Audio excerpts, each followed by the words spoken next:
it becomes like brushing your teeth. It becomes habit.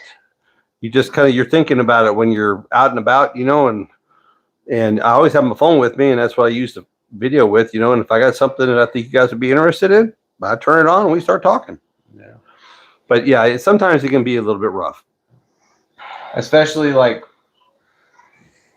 after a long week or whatever on the weekends and late nights, if that's the only time you got to work on it. I mean, but I'm with that. I think if you love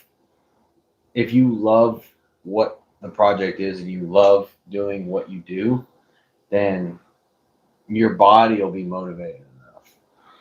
Just it's constantly reminding yourself that what keeps me working on older stuff is we're keeping the history of American automobiles alive. Yeah, that's what keeps me motivated. Because he's getting a snoot full of the modern cars.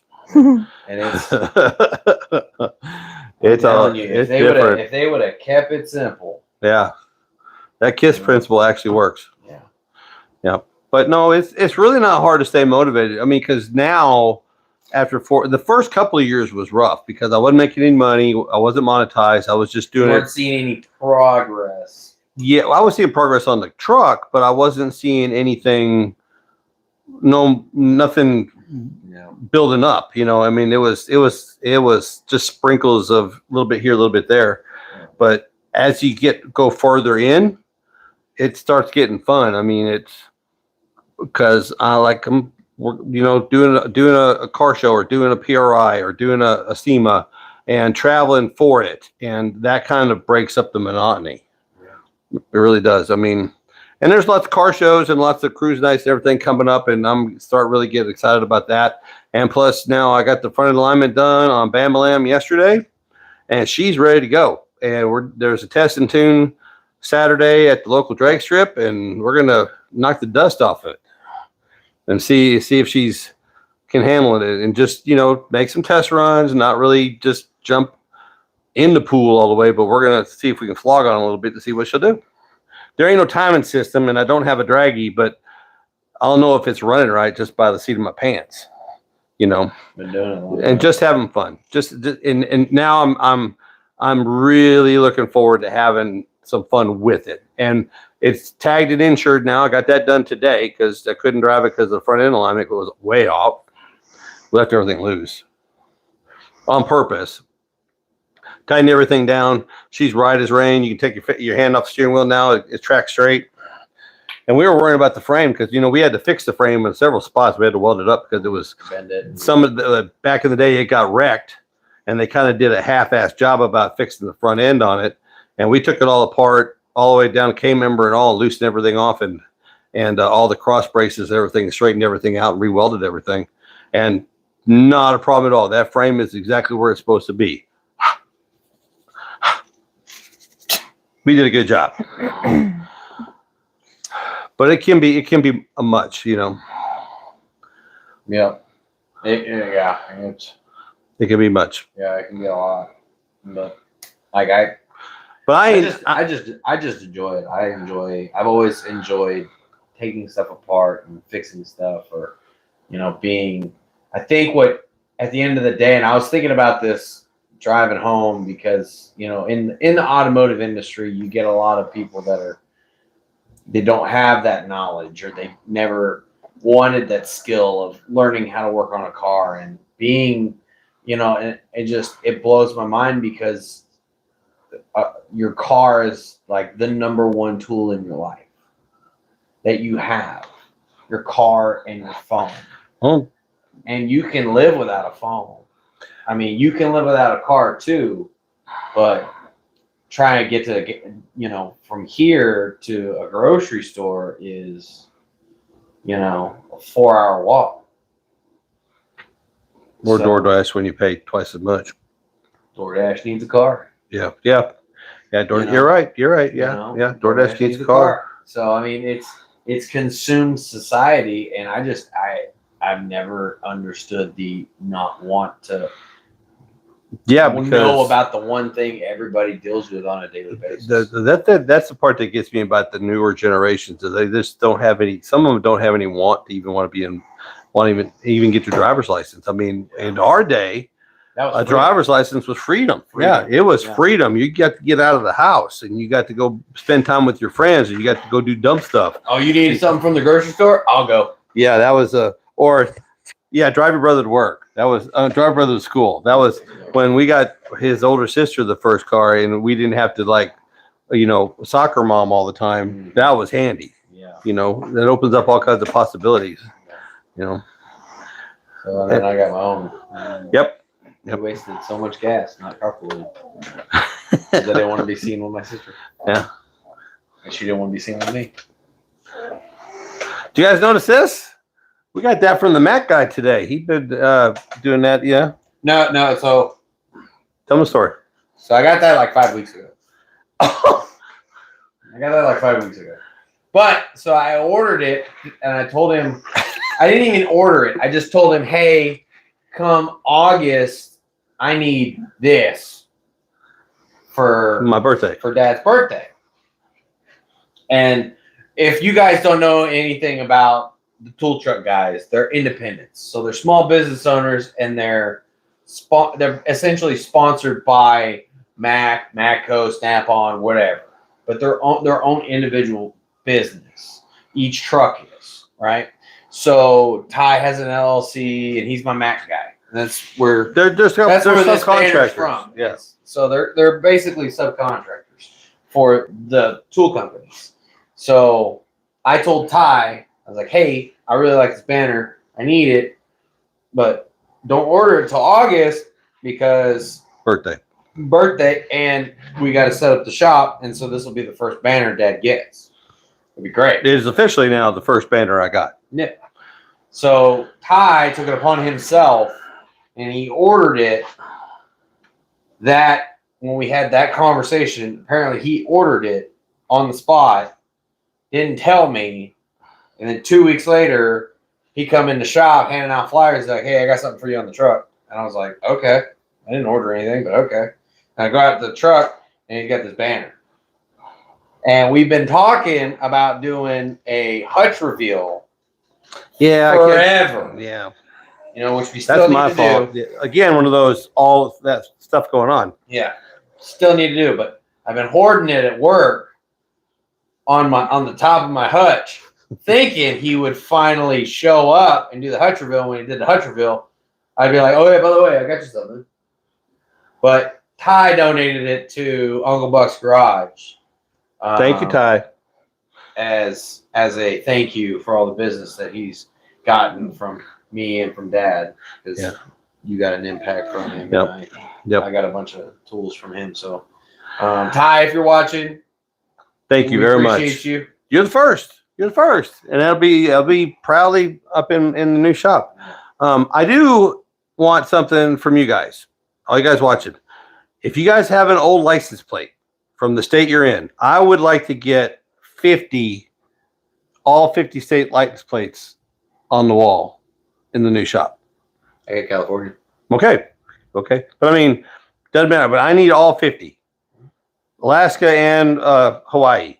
So I'll talk this up. And you can send them. Just put them in a Manila envelope, and you can send them. It's it's PO Box 2088, Muldrow, Oklahoma 74948. It's my PO box is on the bottom of the description. You can check. You can do it out. But I would love to have all 50 states worth of license plates hung on the wall. That'd be cool. All around. That'd be cool. That would be cool. I thought about that the other day, and I thought I'd ask you guys if you guys got some extras from whatever state you're in. I don't care what the condition is, just as long as it says what the state is. I don't care how old it is. Just send it to me in a Manila envelope, and we'll talk about it on the lives. That'd be cool.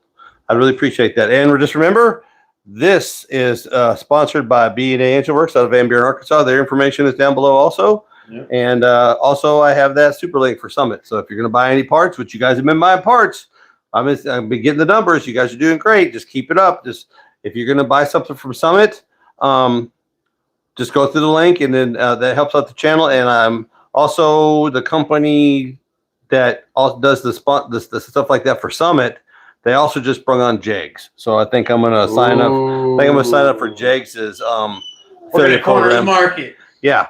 The only thing else I would need after that be what's it? Speedmaster. What's the name of the other one? Texas Speed. No. It's JEGS Summit and not Engine Masters. That's Discovery Channel. Anyways, so I think we're going to sign up for JEGS too and have them down below. So if you guys are buying parts and you guys are going to order, go through the link, and it helps out a ton. It helps out a ton. And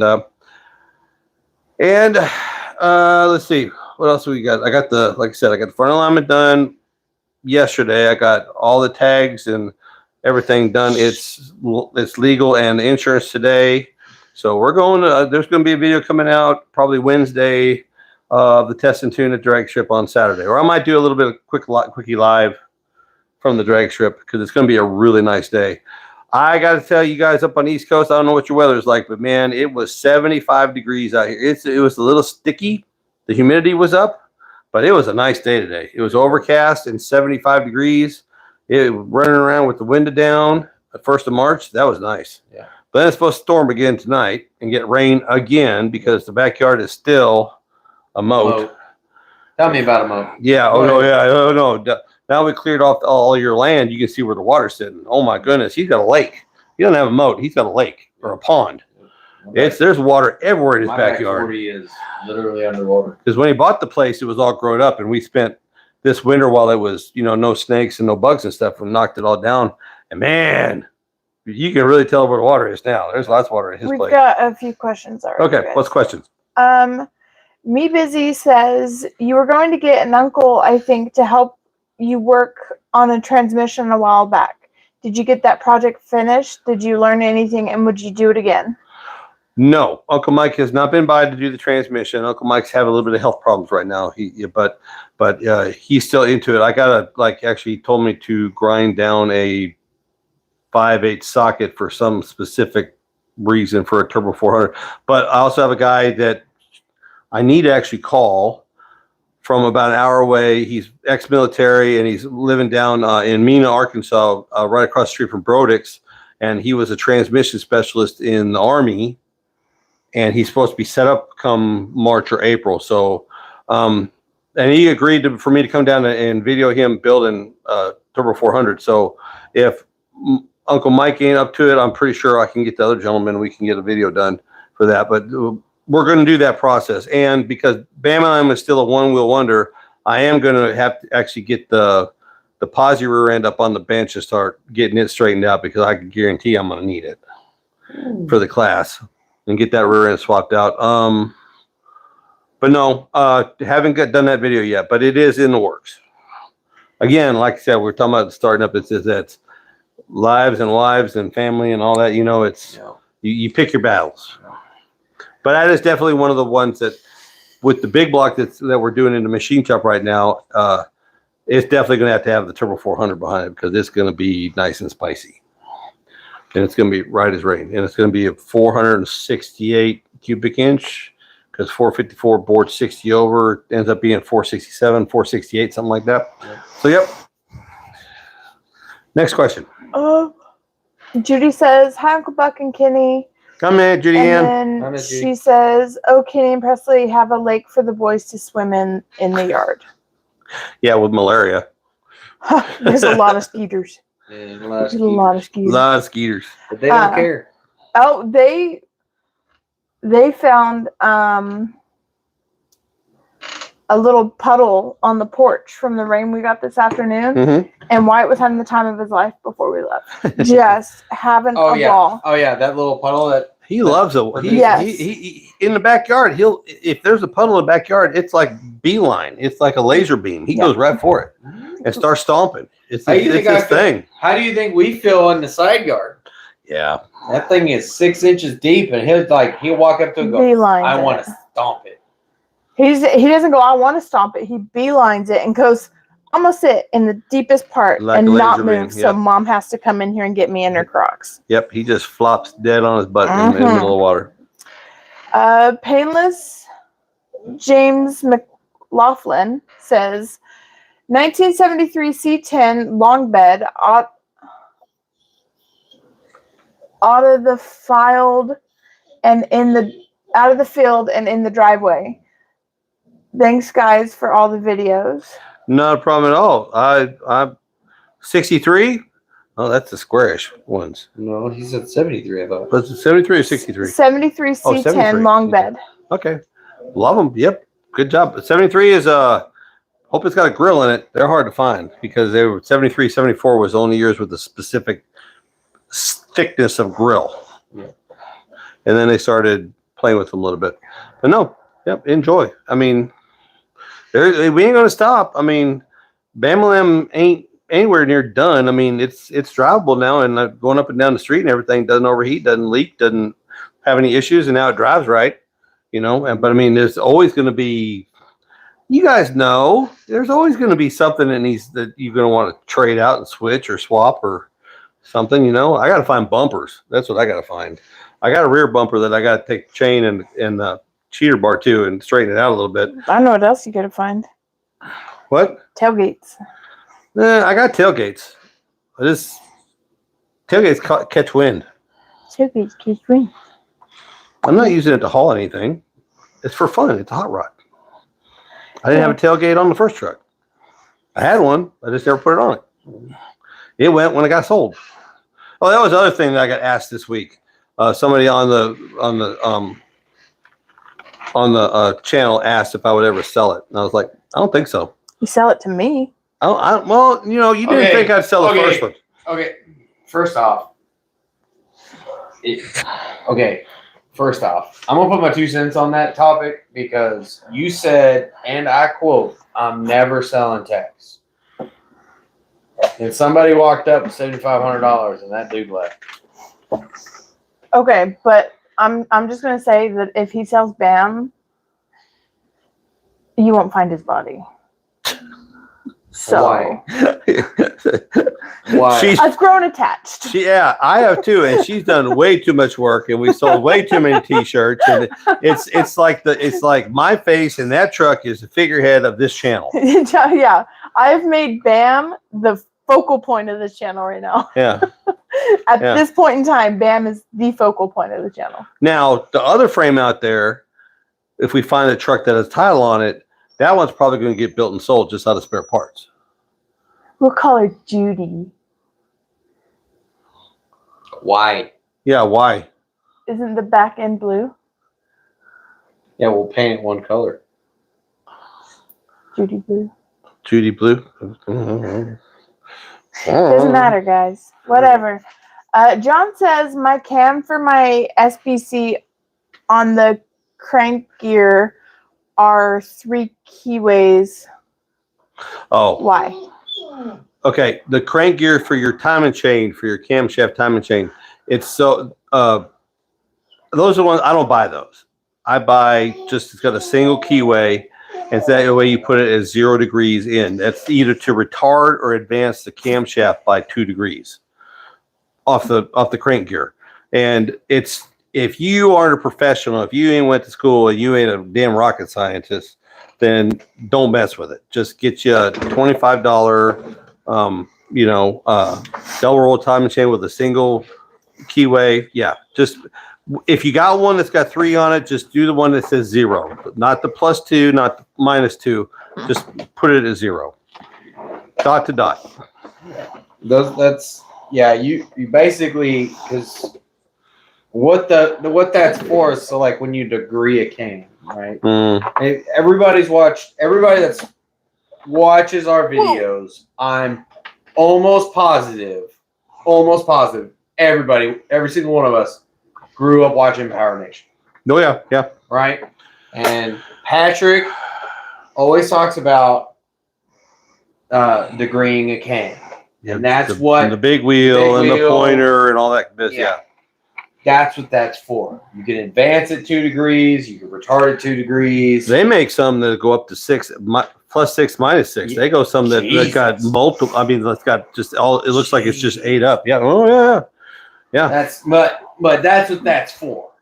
Yeah. It's so when you set TDC and you get your cam degree, you'll know if you do the math on it, you'll know, okay, this is the degree the cam's in. Well, let's advance the cam 2 degrees at TDC. Well, and that's the reason also why when I was young, I liked running Lenati cams because first they had a good duration with a higher lift end on the ends, but they recommended you put them in at 0. Yeah. They recommend don't try to degree it. Don't put if it's a street cam, just put it in on the mark and you're good. Yeah. And that was the selling point for me also. And I had really good luck with them back in the day, but this is also 35 years ago. Right. I mean, manufacturing ain't what it used to be. Yeah. But I mean, just go to 0, mark, put the dots together like you've seen. I got a couple of videos about dot to dot, and that's why I use the timing chains that I use, and they've never let me down. And they go in straight up at 0 degrees. Next question. We're caught up. Well, great questions, but Yeah, good question. Minnie, Quit. you're gonna piss the wife off. Quit it. We had a discussion last week on our live. If you didn't watch, go watch. But we asked the question of what would make these lives better for you guys. And one of the answers was topics. Pick a topic. So start off, but then just pick a topic and we'll discuss the topic. And so I said we should discuss suspension this week. Suspension. Well, no, it's not boring, but it's like body work. It's not my favorite thing. It's your favorite thing. Well, it's not okay. So here's what I'll say. Suspension is kind of like suspension to me is an engine for you. Well, okay, It's as basic as it gets. Right. Now let me proviso that a little bit. Now, once I get it on the track, and once I find out where its picadillos are, where it needs a little help here, or something, and maybe a slapper bar or a cow track for a traction or pinion, and then I'll mess with shocks. I'll mess with taking a leaf spring out or two. Make it work better. I'll do my little things that I have to get underneath it to get it to where it actually functions better. Right. And that's suspension. I mean, suspension when it comes to drag racing or any kind of racing is important. Daily driving, like right now, it's got 4. But what's the brand of shocks? Mass Pro. Mass Pro. It's got 4 brand new Mass Pros, all 4 corners, brand new shocks. The springs are good, the bushings are good. It rides great.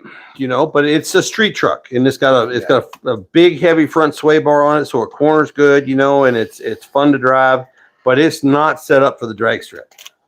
No, I get that. But it's not only what we're talking about, too. Like you're more on the conventional side of suspension. Yeah, you like aftermarket. Well, it's not that I don't. It's not that I like aftermarket. It's like I like what works that helps develop.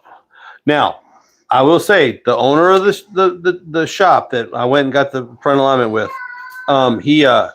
he was talking to me. He said, do you ever consider, like going aftermarket with your suspension? He said, I've messed with these trucks. And he says, like a QA1 system will make a square body corner like it's on rails, like a Ferrari. Yeah. He said it is completely adjustable. Everything, ride height, tension, spring, everything. You can tailor it however you want. He said, now, I said, yeah, but as long as you got $2,000 to spend or more, he said, yeah, no, I understand that. He says, but once you go there, just a regular upper and lower A-frames and, a coil spring and shocks and everything that's involved with, the 60s, 70s, 80s stuff. If you go with a rack and pinion and independent front suspension with coil over shocks and all that kind of stuff, you'll never go back. He said, it's night and day. But I said, yeah, I understand because it's 50 years worth of technology difference. Yeah. Yeah. That's and I understand that. Like you're looking at like Bama Lamb's 80s, and Yeah. you're like, okay, cool. Throw stuff at us if we get a question. Oh, I will. But you're looking at 80s technology. Like, There's a reason there's companies after that. That's all they do. yeah. They're replacing the old stuff for the new, better stuff. Yeah. Like, it's crazy. And then like you look at the next one up from Bam is my truck. Yeah. The next oldest truck is my truck, and there's a 40-year difference. Yeah, and it rides completely different. It rides completely, but and better. But no. But if you look at it, if you break it down to the most basic of basics, take out torsion bars, it's the exact same setup. No, it is. It's the exact same setup. Yeah, it is. It's the center links and the whole 9 yards. It's all the same setup. Yeah, but it's also still 30-year different technology. Yeah, right. But again, 30-year difference. Yeah, and technology and geometry and a bunch of other. And then you go from like the 04s to like mine, the 09, and then you go into coilovers and you go into struts. Yeah, and you go into stuff like that, and that's night and day different also. Yeah, What are you doing? She's playing. She's got the headphones on. She's drowning out the noise. But okay. So let me ask you guys this: like everybody that's worked on a vehicle has their brand. Like dad is the conventional guy. It'll get it down the road. Like I don't need nothing fancy. Master Pro brand. Oh, I used to bug the hell out of him at when he worked at O'Reilly's because he wanted to upgrade me everything. Yeah. So, but like me, I'm like, I want steak and potatoes, and he wants filet mignon. No. Okay. When it comes to suspension parts, yes. There we go. Yeah. Okay. Because I like to do my research on specific things. He does. Right. He's learning all the time. So like Moog, right? Everybody who knows Moog. Moog has been around forever. But Precision bought Moog. Yeah. And so Moog is now being phased out, and Precision is now phasing all their stuff in. Yeah. Right? So I've always been the guy that I don't like a manufacturer to specialize on and be kind of good at a little bit of everything. Like if I'm going to buy suspension parts, I want to buy suspension parts from a company that makes nothing but suspension parts. Like QA1. Like QA1, Precision, Kryptonite, for all my 3/4 ton, 1 ton guys. Yeah. You want a bulletproof suspension setup? Kryptonite. They are pricey. All right. I looked up. They make them for 1/2 tons, 3/4 tons, and 1 tons, and that is like the go-to for modern vehicle. Rebuildable ball joints, rebuildable tie rods, rebuildable everything. Lifetime warranty on everything. Everybody. Like for my truck, tire to tire, front end, $1,400. Yeah, ain't none of it cheap. Yeah. But I mean, it's you definitely. That is definitely you get. Yeah, you get what you pay for. But me, I'm still at this point in my builds. I'm still. Yeah. I want a decent part, but I want to get it as cheap as possible. Right. Because I don't have a ton of money. Yeah, no, I get that. And like I said, I mean, okay, she's throwing stuff at us. We got a question.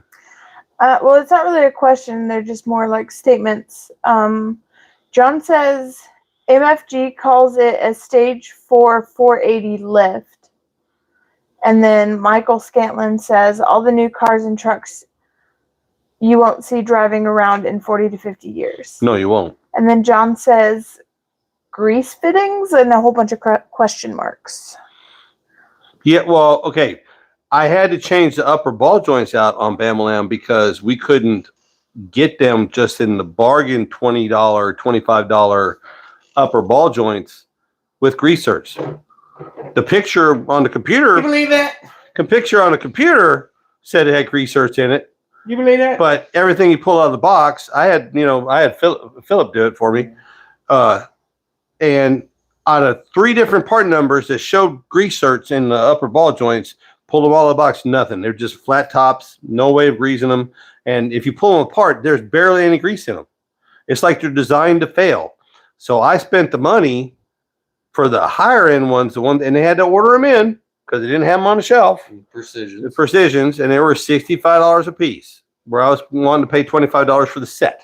Yeah. You know, I mean, but I remember back in the 90s when they all came out with the non-greasables, and we were replacing the horror stories of replacing upper and lower ball joints for days and days and days. But the funny part is the lower ball joints, all Zerk fitteds, all good. It's the uppers where I had the special order ones that you could actually grease. It's crazy, you know? Yep. And all my Jeep guys out there, speaking of ball joints, Jeeps are the world's worst of ball joints. I don't know if you've ever had a buddy that has one or ever. Jamie was telling me about is that he put a suspension. He's got like a 89 to 92 Jeep Wrangler, 4-door, hatchback jobber, and he put a suspension kit on it, and he says he couldn't get away from the death wobble, no matter what he did. And he didn't cheap out. He bought an actual kit. Wouldn't tell me the name of the company, but he drove up when he come to get those wheels Sunday, and he says it's great for tooling around town, but you can't get on the highway. He said you'll die. He said them tires just doing it. You guys have all seen the videos. He says, and there's no way to fix it. He says, well, he figured out a way to fix it, but so he just uses it for his daily, just around town paying bills car, Yeah. But he don't get it on the highway. He said he did that once and he's never doing it again. Yeah. So there's a reason for that. There's an actual purpose of that. So I don't know if you guys have ever taken apart a ball joint, but think of it as a cylinder and there's a literal knuckle, like a ball knuckle on the end of it, right? Yeah. And then there's a cup in that joint, or there's the cup that sits in. It's supposed to hold the grease. Well, not only that, but it's supposed to hold them in place. Yeah. Right? And True. It's supposed to hold them still, hold tension. Because grease doesn't do that. The boots actually are the things that hold the grease. But on a Jeep, they cheaped out on that socket that holds that joint, and they made it out of plastic. On a suspension part? Yes. They made that out of plastic. That's the cup that holds it is made out of plastic. There you go. Engineers, they got to work with one of the guys I work with, he's a big Jeep guy, and he's got a Jeep. His wife's got a Jeep. His dad's had a Jeep. His mom's got a Jeep. Like, big Jeep fan. And he swapped his ball. I can't think of the company name. We were talking about it one day because like I said, I want to do a kryptonite build on my truck, make it perma suspension. But he swapped all of his ball joints, tie rods, everything out on this Jeep to this one company because they make rebuildable ball joints out of metal, inserts and everything for his Jeep. And he is never, since he's done that, never had death wobble ever. So, but yeah, I found a new brand today that I didn't know about. And I'm kind of shocked that I didn't know about it, but apparently it's been around forever. It's called TTX. No, I've never heard of it. I've never heard of it either. But then I'm not a big suspension guy. Well, I'm big into like the automotive industry. So like where you can get your aftermarket parts and stuff. So like you go on Summit, you find Dorman and Standard Ignition and all those guys. Cool. But they come out with TTX. I don't know what that is. I don't know what brand that is. I don't know. Well, I know there's a major brand that bought up a whole bunch of smaller brands that are going bankrupt right now. Yeah, that might be them, but I can't remember the name of the brand, but they bought up a whole bunch of name brands, including like Fram, and they're going. Oh, okay. John says that's for Zerks. And then Phoenix says, "Hey, Uncle Buck, quick question. Just did some minor porting to SBC heads and wanted to know the best way to clean the heads from any debris for the first setup." Turn them upside down and spray them out with a brake cleaner to get rid of the debris. I mean, besides if you have a buddy that has like an ultrasonic cleaner, what I did with the last set, because I had the ultrasonic, I had to turn them sideways and kind of at an angle to get them in the jug, and it wouldn't only get about 3/4 of the way up. So I actually did 2 cycles on one side, flipped it over, and did 2 cycles on the other side, and then did a brake cleaner out of all the ports after that. So you just got to find a way to clean it. I mean, if you got a parts washer, you can use a parts washer, but if you don't have access to a parts washer or ultrasonic cleaner or a buddy that works in a machine shop that they could vat it for you, then turn it upside down and spray and let the brake clean draw it all out. That's about the only way. And it's going to be messy and it's going to be smelly. I would suggest doing it outside. But that's the only way if you don't have access to like a actual type of parts cleaner that'll actually fit in. Yeah. Michael says, "Do they take their Jeeps on off-road trails?" Yes. He's got big old 35s on it. But I can guarantee you they got a lot of ducks. Actually, he's probably one of my favorite Jeep guys because he doesn't have any ducks on it. But it's like I would say like he's about a mid-level crawler setup on it. Yeah. So he's got like a 3.5 inch lift, 32s, 32 by 11.5. Probably the 304, 307, whatever is V8 in it. No, yeah. No, he's got a 3.6. Okay. Yeah. He said he's replaced the oil filter housing like 7 times. He's our resident Jeep expert. No, yeah. Next to Kia. So. Yeah, he doesn't do like the extreme stuff, like the whole 4-lane and CB and got a watcher on the outside. No, he just does a little bit of trail riding.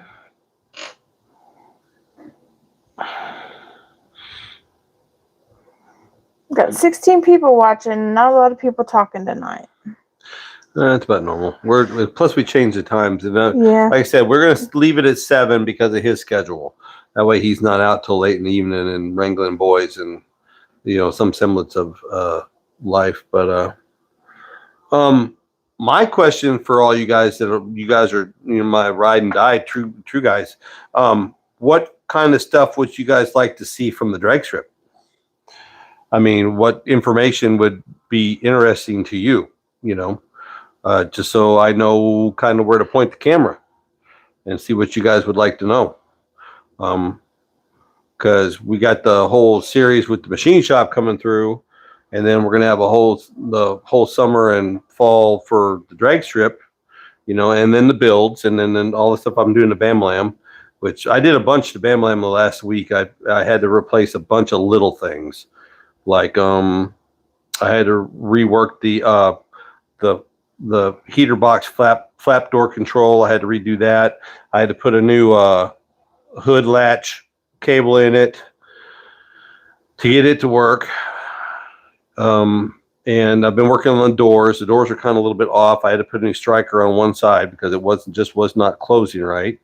And did some door panel stuff and put window felts in the driver's side window because they were gone.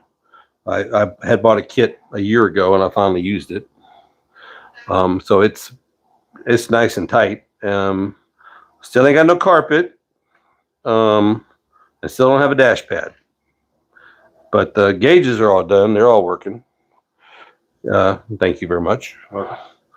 So it's just a work in progress, And then I think sooner or later, Presley had the idea we need to give her another wet sanding down and give her another coat of paint because she's starting to fade a little bit now after about a year. She's starting to look a little gray instead of black. Maybe we'll get a 2-part kit and shoot it with a gun.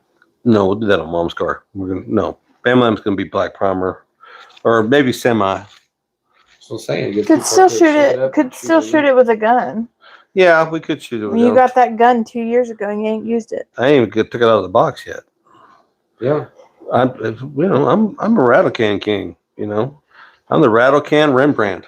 Yeah, until you use a gun and shoot something and a third of the time, and then you go. Have you? Oh, "Oh." you know, I had a good idea. I saw a thing the other day. You know, they have the Temu or the whatever it is, the really cheap guys that they have Hey, babe, can you throw me a charger? they have Charger cord? they have like a Wagner power painter style. Yeah. You use that for primer. They'll be like the white one or something. I don't know. You know. Do it. Ow! No, I'm just kidding. I'm gonna say sure. But I thought that was a cool idea. That would be a little easier on stuff is to Yeah. Yeah. to use something like that for primer Yeah. because you Which know they have. Well, I don't know. I've been trying to get you to use guns so I can kind of teach you this stuff. But they have. So like like on a normal HVLP gun, they have primer tips and then they have paint. yeah I got that, but I mean it just seems like a lot of work just to mix up some primer. You could just pour it in a can and just you're done. Are you talking about the prevails? Yeah. Yeah. Exit says, late to the show today, gents tried to email pictures of the 74, but it just wouldn't send. I think I need to upgrade my old phone. And then Michael said you could always paint the truck pink. Ooh. Pepto Bismol pink going down the drag strip. It would definitely get well. Look at Stinky. Stinky Pete. Yeah, he has an interesting thing going on now. He got invited to some race and he has a week to get his car ready, and it was down to the frame. And so he's doing a whole thing on YouTube and on Instagram and Facebook about can we get this done in a week and show up for testing at the race. For who? Stinky. Stinky Pink. Oh, Yeah. It's an IHR race that they just come up with, and he's got a week to get it. His car is completely dismantled. No body panels, just down to the frame and the cage. And he says, can we do it in a week? We got a week. And they're all like, there's no freaking way we can do this in a week. But he said, we're going to do it. You know, because that's a lot of work. Even if you got a crew, that's a lot of work. When you're all the way down to just the cage and the frame, no suspension, no nothing, that's a lot of work. I don't know. I mean, if we had 12 of me and you to where we didn't have to talk, we could just. And that's what we did. Yeah, Didn't have so, jobs. Yeah, that's all we did for a living. I know we could do it. And basically a good bankroll. Yeah. You know, it's But with one thing he said he has all the parts sitting on the shelves. Mhm. Motor, transmission, everything. He just got to put it together. You know, Mhm. I'm like, that's a lot. But the only thing is that because you know he has a big business on the side. You know, as far as I can tell, it's just him and one other guy. Talking about Stinky? Yeah, Oh, wow. him and his pit boss. Oh, He probably got some nephews or cousins sitting around somewhere. But I mean, that's a big job. That's still a big job for just 7 days. Yeah. And have it on the trailer and have it on the spot in 7 days. Load it off the trailer. Yeah. Technically, he's only got 6 days to build it, 1 day to get there. Yeah. It's gonna be interesting to see. Because he has to have it done by Friday. Oof. Yeah. Any questions out there for you guys? Got any questions? I have HP tuner, but own a 1990 F350 460 EFI. Some mods just cannot tune it. Got any suggestions? Well, if you got the electron fuel injection on it, you can't tune it. Now, is it an aftermarket? You have to use a tuner. Yeah, is it? If it's EFI. Yeah, well, yeah, you have to. Yeah, or It's- chip.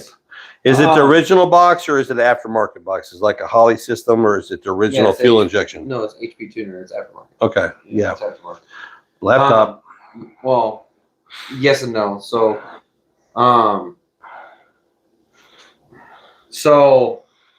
see if I can explain this to her.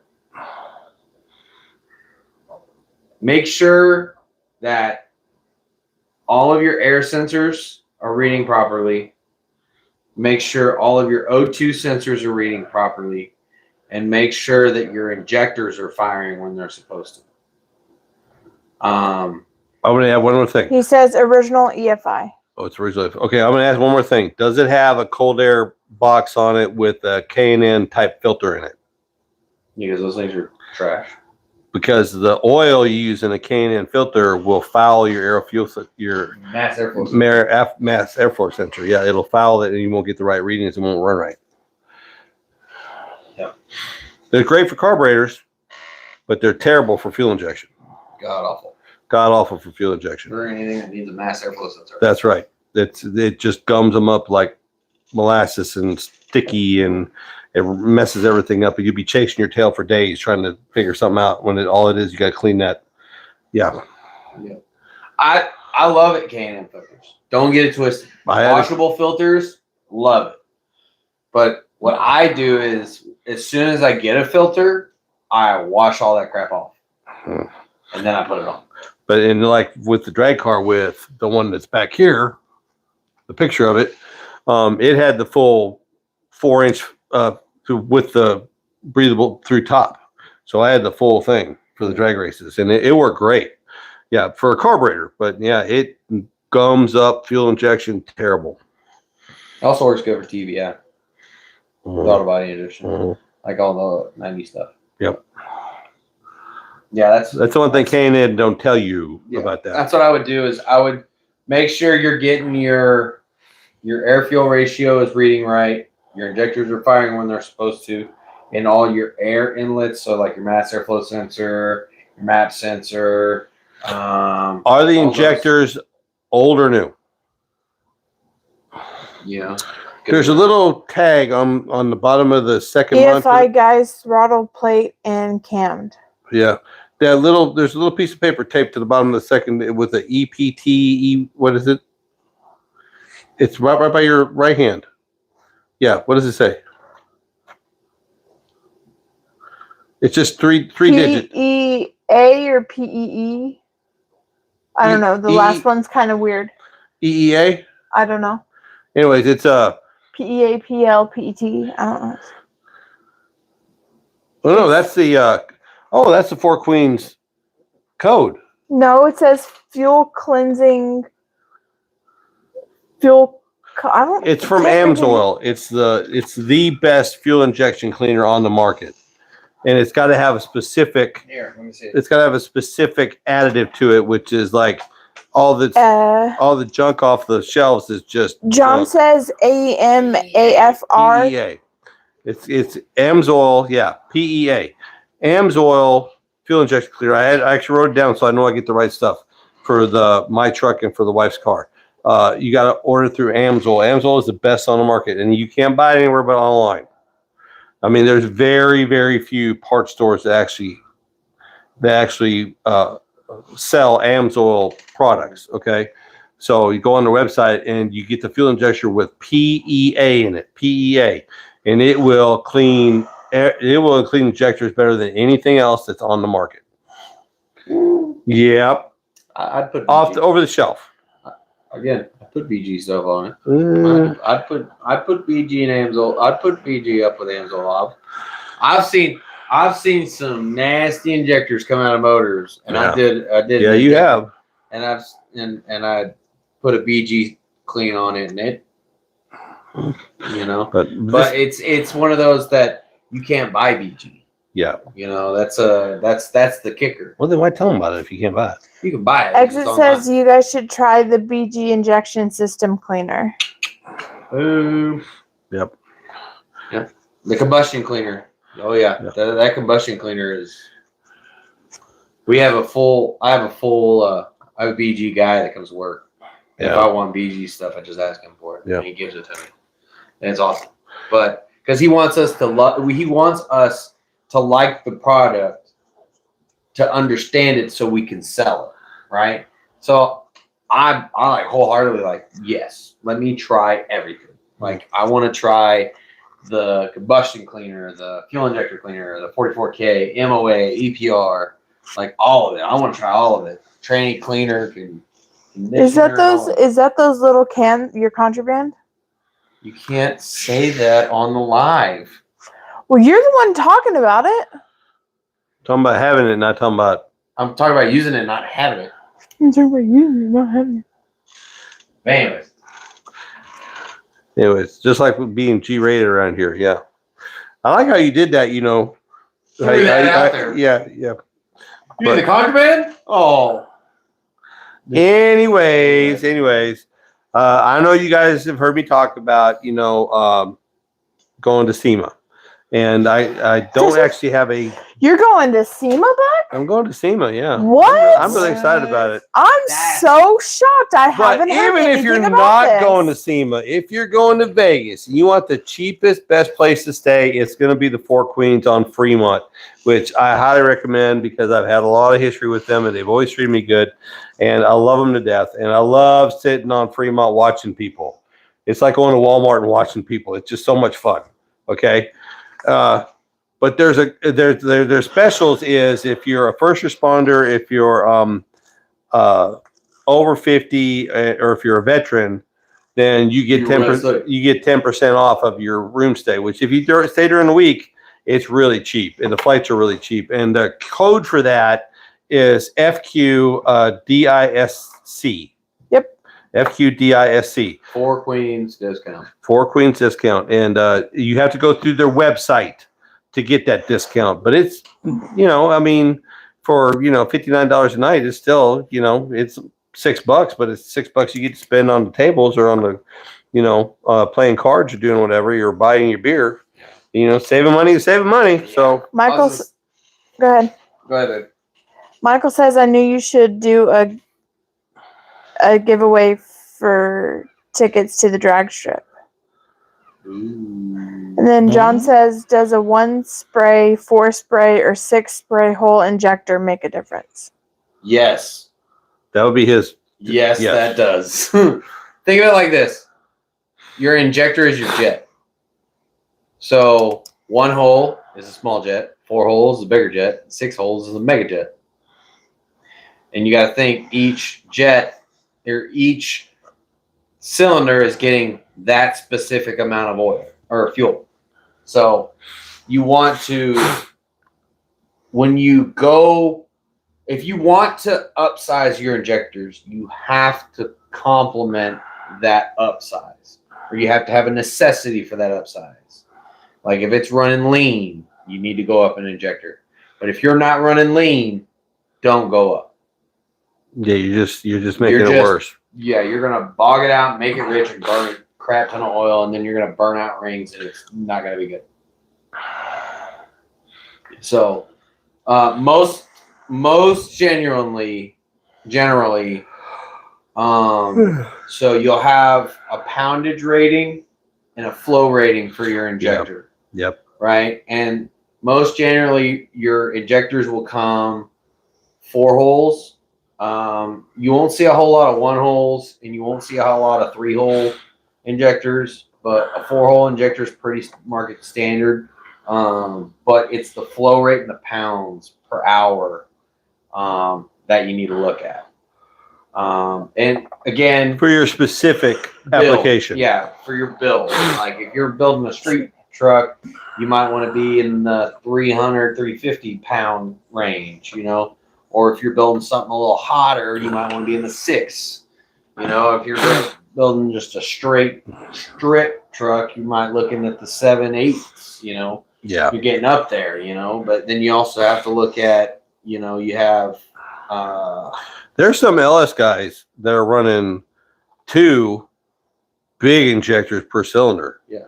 On double twin turbo stuff, they're running massive fuel systems just to feed that animal. Yeah. You know, I mean, but they're also doing 3,000-4,000 horsepower. Yeah. But I mean, it's like they're running duals. I mean, they have special manifolds made where they're plugging in. They got, you know, on 8 cylinders, they got, you know, 16 injectors. And then they have some.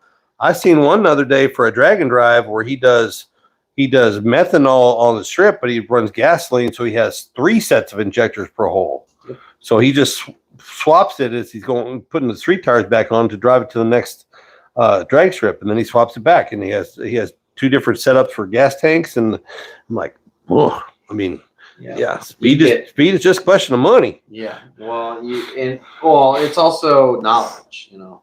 Yeah. It's understanding. Yeah. It's understanding the finer details of it. Yeah. And that was the thing that I am very interested in.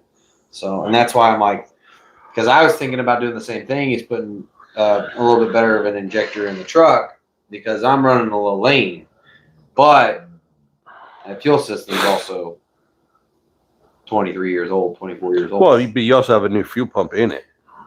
But the lines are the lines are still stock.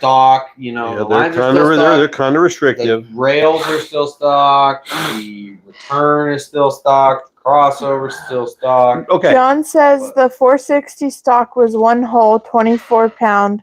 Tried both 4 and 6 hole, same LB. Yep.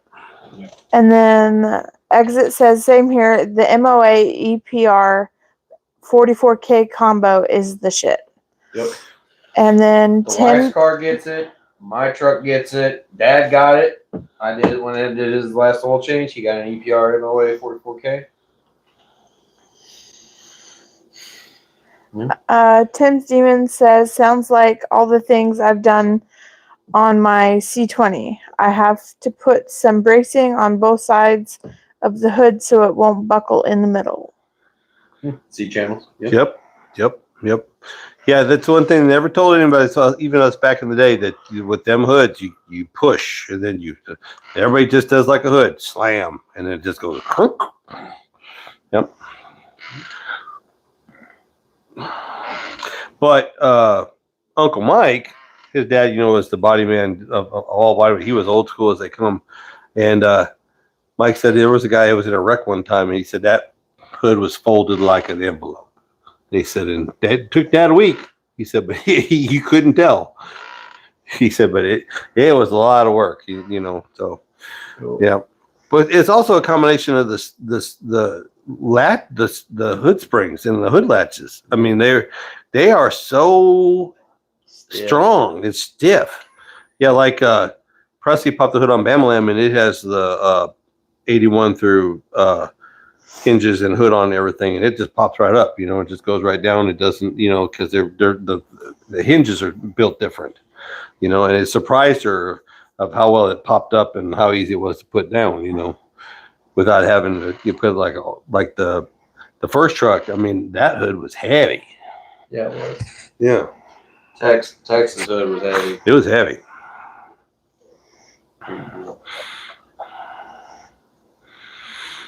Alrighty. What time is it? 8:02. 8:02. Well, that's about an hour. Have we not Last talked? minute questions? Have we not talked about something? I like the idea of new school and old school. I like, because we can, between the two of us, I think we could pretty much answer anything. Brad Hergert says, does Oklahoma not do daylight savings? Yes, they do, and they just did, and it's driving all of us nuts. Yeah. I wish, this is my wish, that now we're in where it's daylight till like 7:45 now, so you get some extra time to do a little work outside or do whatever, Sure. and the weather's nice. I want them to leave it here. I don't want to fall back in the fall and go to dark by 5. I don't want to. I'd rather leave it right here where it is right now. My mom was telling me about that. So I think one of the states that doesn't do it is Arizona. Yeah, there's a bunch that don't. They don't follow daylight savings. Right. But to abolish it for the whole country, it has to go before Congress. But each state could choose not to follow it. Yeah. Right? I think it's like half and half right now, something like that. I have no idea. But yeah, Crazy no, Willie says he's late but here. And John says 5-speed manual and drag racing. Well, there's going to be, from what I understand, yeah. There's lots of guys that there's lots of drag strips that are running stick shift classes now. Yeah. Because if you go up against the automatic though, you're kind of on a Well, if you think about it, when Pro Stock first started in the late 60s, early 70s, they were all stick shift. Oh yeah. Because there wasn't a transmission to hold up to those motors at that time. You know, but they were all stick shifts, and that's how we got Hayes and all the aftermarket clutch manufacturers and stuff and the heavy duty stuff, because the factory stuff wouldn't hold up. Right. You know, but no, I mean, is the part about a stick shift is rollout. Yeah. On the lights. If you're running backtrack, if you're running arm drop, you're running whatever, that's fine. You can rev it up and dump it and you get good to go. But if you're running timing system and you got, you know, lights and everything, and you let off that brake and go on that clutch, that car could roll either way, one way or another. And then that messes up your run, because if you foul, you're done. You know, I mean, Yeah. but there's good and bad to both. I got all this stuff in the garage to put a 4-speed or 5-speed in something Chevy. Yeah. You know, I got the whole setup sitting in the shuffle in there. Yeah. That's how I miss mine. I miss my 92. This, you know, you want to talk about young people that know how to drive a stick? Best I've ever seen. I've ridden with him, and I mean, he knows how to drive a stick. Even better than me. I hate to say that, just so his head don't swell. But he's even better at it than me. He didn't teach me how to do it. Yeah, no. It's kind of like shooting. I never had to teach him. I mean, he was just a dead shot from the day he was born. I mean, I never had to teach him how to shoot. He just knew how to do it. And I never taught him how to drive a standard, but he knew how to do it. And he's really good at it. You know, I can ride my motorcycle perfectly fine. I picked that up like a fish to water. Shifted, right? Yeah. I cannot drive manual. Car? Mm-mm. Cannot do it. I will stall every time. Really? Huh? Mm-hmm. But I've also never been taught, so that could be it. I do have a question. Okay. Where's the one place you were scared by speed or power the most? Whether it's on a motorcycle, bicycle, boat, car, you know, in the air, whatever. I know you never did get to go up in a jet full tilt, did you? Yeah. You got to do a ride along? Yeah. What's that like? You ever felt like you got pinned to the ground? No. Mm. That's what G's feel like? Yeah. You get like, imagine an elephant sits on your chest.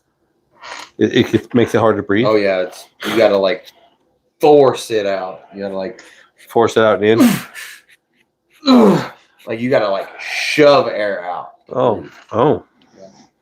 No. And we didn't even do anything crazy. It was like a G, but it was like my whole chest like got heavy. I couldn't breathe. Oh. And I was mortified till we leveled out. And I was like, this is cool. But Mine was on water. yeah. Mine was a jet boat with a blown big block in it. And that I was on the floorboard just crying like a little baby. I mean, it scared me to death. I mean, I've been 140, 150 miles per hour on the road in the car. You know, I've been scooting along on a motorcycle. I've never been in a plane, but that guy in that 21-foot jet boat with that big block, and he just said, "Here we go." And he didn't waste any time at all. He just said, butterflies open, and we were gone. And I never felt, I won't say I was petrified for my life. It wasn't the feeling of the power. It was like, this is completely unsafe. Yeah. I realized that was unsafe. I know you had 140 miles per hour on the highway in a car. Never said, well, this is unsafe. You know, always felt protected. But on an open canopy jet boat, I felt I was mortified that this unsafe and my life is about to end. Only time then and since. Even drag racing in really hot cars, everything, never had a sense of, you know, this could kill me. Until I got in that boat. I didn't feel that when I was flying. It was just more of like, I don't do roller coasters. Well, we had to talk you into it. Yeah, when you were a kid. I don't do roller coasters at all. I don't do fair rides. I don't do any of that. So that was like the ultimate roller coaster, and I didn't like it. But the scariest I've ever been was I took a helo ride from San Diego to San Clemente Or to the island. to the island. That was the scariest flight I've ever took. He called me. He goes, "Oh my God." What was it? Just a chop and No. So Those, I know a couple of those pilots of those helos. oh, they're nutbags. And they're crazy. Oh, yeah, they're nuts. But no, it was the crew chief that got me. He scared shit out of me.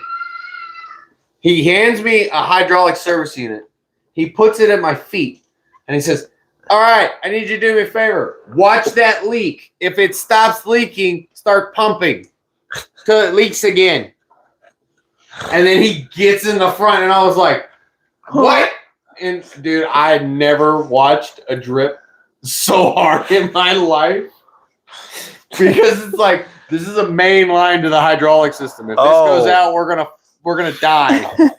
the tail rotor the quits leak working. means there's stuff in it. Yeah, the leak no means leak there's. means it's empty. Yeah. So John shit, box says 316. he got a death wobble on his Harley. He just closed his eyes. Oh. He says hit a telephone pole at 85 on motorcycle. The scary part was the paralyzing part. Yeah. I've never gotten the death wobble on the motorcycle because I don't go that fast. But I was racing from Tulare to base. Dina was in her Ford, and I was in my silly little Chevy. Colorado? No, the car I had before the Colorado. I don't remember the name of it. No, I don't either. Doesn't matter. It was a hunk of junk, like manual windows. It was gross. And I had to have been doing 120, and somebody cut me off. Well, And oh my gosh. well, I mean, That was this scared. I think the most scared I've ever been in a vehicle. the 140 mile per hour one was me in a 73 Monte Carlo, and I passed the semi on the curb at 140. Yeah. And Uncle Mike Campbell's fingerprints when I got rid of that car were still in the dash. He had crunched on that. It just hit his head down, just screaming, "Stop!" Well, we were racing, and we were 20.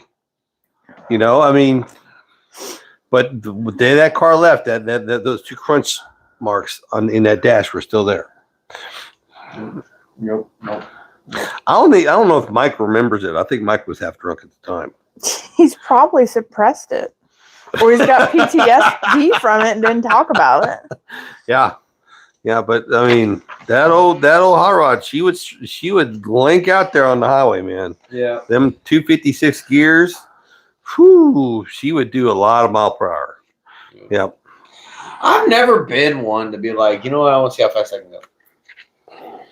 I've never felt that way. Like I want to find out. Like I wouldn't have done it if it wasn't a dare and a bet involved. right, but you know what I mean. Like there's guys that are like, you know, I pay for every mile per hour on that speedometer. I'm gonna get every mile per hour, and I'm like, I don't see the necessity for that. Like you're pushing. There's a limit Right. that every motor has, and like guys that are pulling like taking 1 tons and they're doing 160 miles an hour. No, yeah, no. And I'm like, that thing is designed to haul. Let me just say, I was stupid. Down. Okay, I was stupid when I did it. I'm not suggesting anybody do what I did. I was stupid. I was young. Do not do Stupid. any of the things in the stories that are Yeah. told on this. That's right. We are not suggesting anything. Not suggesting anything. No. And the Well, United States Navy, maybe. No. and the United States Navy is amazing and full of professionals. Yeah. Yep. But the E4 Mafia lives on. Can't ask questions. Well, you know, Don't ask, it's don't the tell. Navy is don't ask, don't tell. No, don't ask, don't tell. Don't ask, don't tell hadn't been a thing since 2003. All my vet guys out there, E4 Mafia, you know what I'm talking about. E4 Underground, Lance Corporal Underground. You guys know what I'm talking about. Not allowed to ask questions. You just ask for something to get done. You don't get to ask questions on how it gets done. Yeah, no, but that's how, if you survive it, that's how you become wise. Yeah. You learn by your mistakes. You learn by the dumb I things. do want to get behind the wheel on the track though. Okay. I want to feel that rush. Okay. Even though my hands is gonna be sweating. Okay. Well, yeah. Well, let me get a couple runs down and make sure that it's not unsafe. I won't go fast. Oh, don't worry. Hey, you know what we do? You know what we'll do? We'll teach her how to drive a manual, and then we'll sweet talk Uncle Mike into letting her drive the Challenger. Oh, you know, he just got. He was just on Facebook 2 days ago. He got the rear end all done, new axles in and everything. For Big Heck Girl? no. For Big Girl. Ooh. Heck Yep. no, my luck, I'd break it. Like he did. Yeah, that'd be my Yeah. luck. Okay. First off, Mike goes, just click it, and I clicked it, and it broke. He had Right, some. Tim.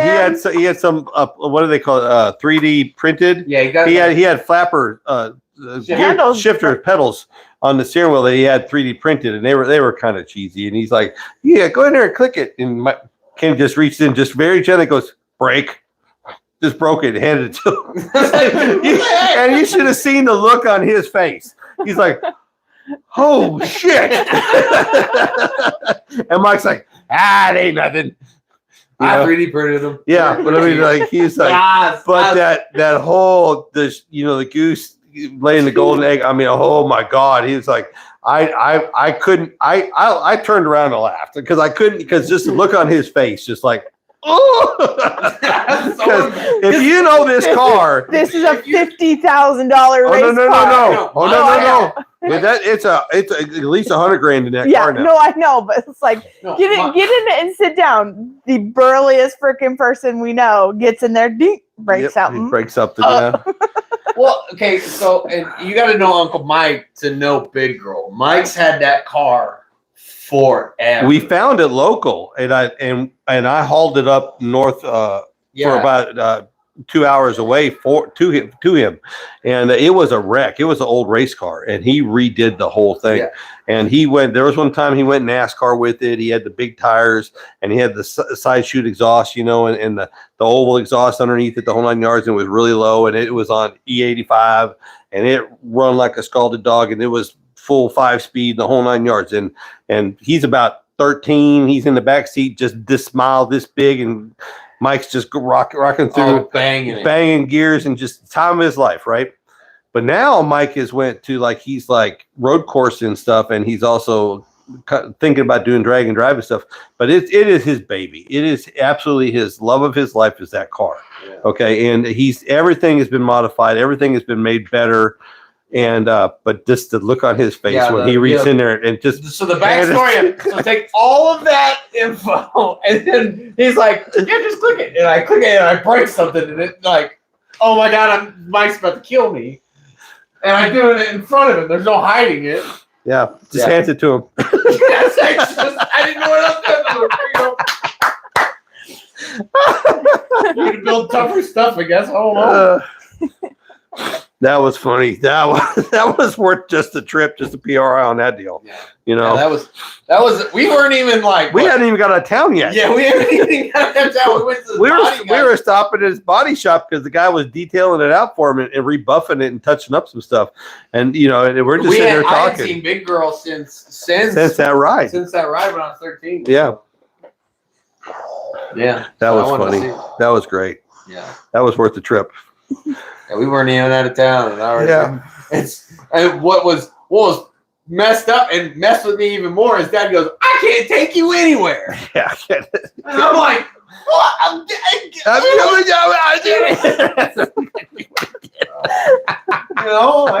not my fault." It was worth the trip. That was just worth the trip. Anyways, and then Mike beat him profusely playing pool. I think that's why. I think that's why. It's because I broke the flapper. Every place we went to that pool table, he whooped his ass. It was. All right, we're gonna call it a night. He has to get up in the morning. I got stuff I gotta do tomorrow, for the family, and We're rolling on an hour and a half. Yeah, so we're it's on not that. bad. We had a good time. So you guys have a good night. Remember, support the channel. We love you guys. We'll see you next Tuesday at Thanks, 7. Mike. Peace. Peace.